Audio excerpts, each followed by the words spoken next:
Welcome to First Issues. Our series on the most common lifestyle disorders continues with Dr. Kiran, Bhagat, where so far we have learned about obesity, cardiovascular diseases, asthma and diabetes.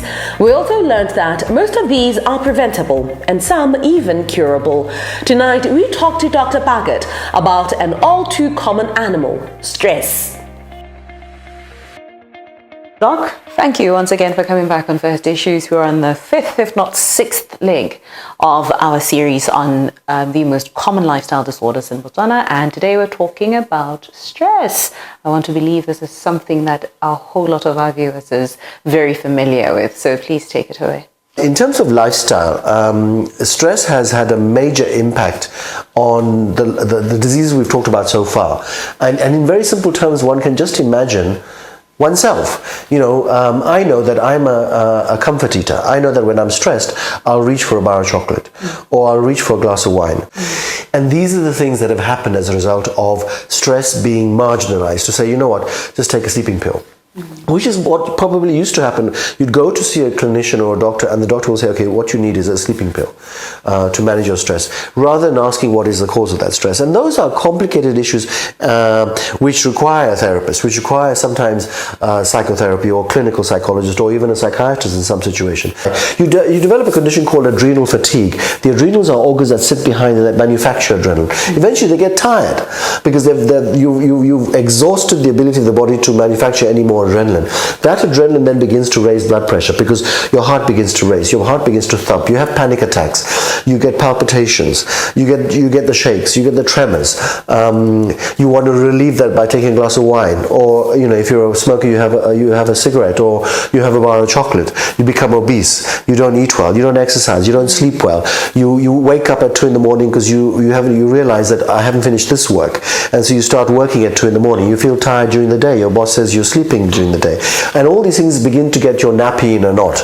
And all this psychosocial, if you like, biopsychosocial, the biological, social, psychological elements all impact on lifestyle disease. You've spoken about very common repercussions of stress, but I want us to talk about the not so common signs that one is stressed.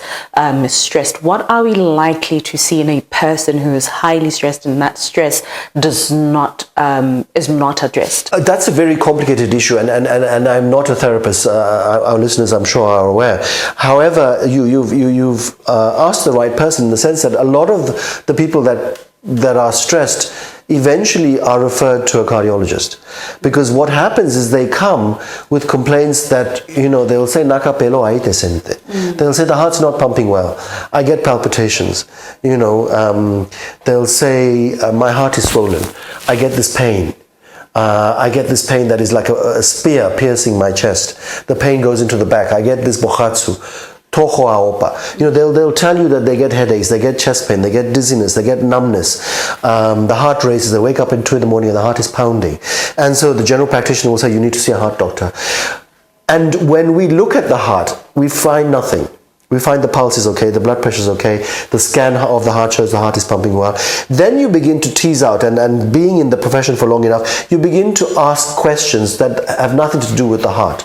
How's your relationship with your husband or your wife? How is the child doing at school?